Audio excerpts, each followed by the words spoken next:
कहेंगे सर?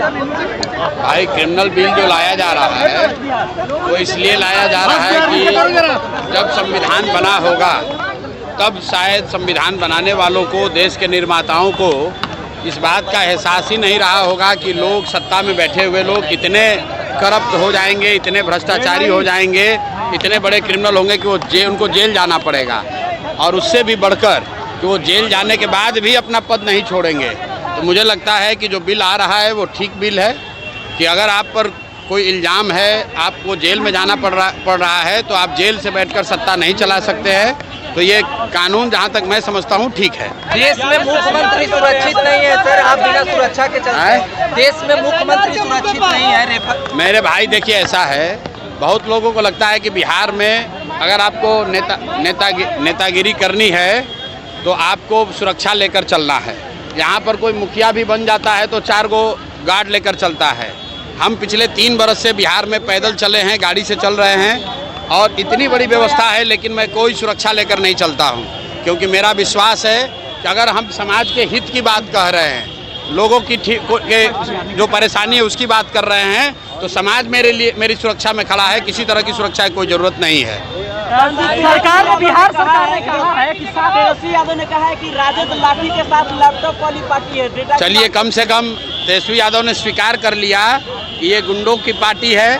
बताइए, सभ्य समाज में अगर कोई कह रहा है कि हमारा पार्टी लाठी वाला पार्टी है, तो उनको वो वही बात कह रहे हैं जो समाज राजद के बारे में कहता है। हम लोगों ने पहले कहा है कि राजद लाठी वाला, कट्टा वाला पार्टी है।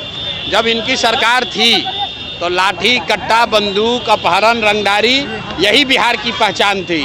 तो मुझे सत्य को बहुत देर छुपाया नहीं जा सकता है। तेजस्वी यादव ने स्वीकार कर लिया है कि ठीक है, हम लोग की पार्टी लाठी और कट्टे वाली पार्टी है। सीएम नीतीश कुमार 7,000 रुपया देने का ऐलान किया बाढ़ पीड़ितों को। मात्र 17,000। भाई 20 बरस से तो बाढ़ की समस्या से निपटारा कर नहीं पाए। यहीं कोसी में 2008 में जो कटाव हुआ था, आज तक लोग विस्थापित हैं, उनको कुछ राहत नहीं मिली। पूरा सीमांचल में बाढ़ आया हुआ है, पूरा भागलपुर, मुंगेर के गांव कटे हुए हैं। ये हर बार बाढ़ जो है इन लोगों के लिए कमाने का संसाधन है। जल संसाधन विभाग सबसे बड़ा उगाही विभाग है। बाढ़ से लोग परेशान होते हैं और सत्ता में बैठे अफसर और नेता कमाई करते हैं। इसलिए बाढ़ पर ये लोग क्या कर रहे हैं, इससे जनता को कोई लेना देना नहीं है। जनता देख चुकी है, 30 बरस में बाढ़ की समस्या ना खत्म हुई, ना इस तरीके से आगे खत्म होगी। आपका क्या प्लान होगा? आपका क्या प्लान होगा?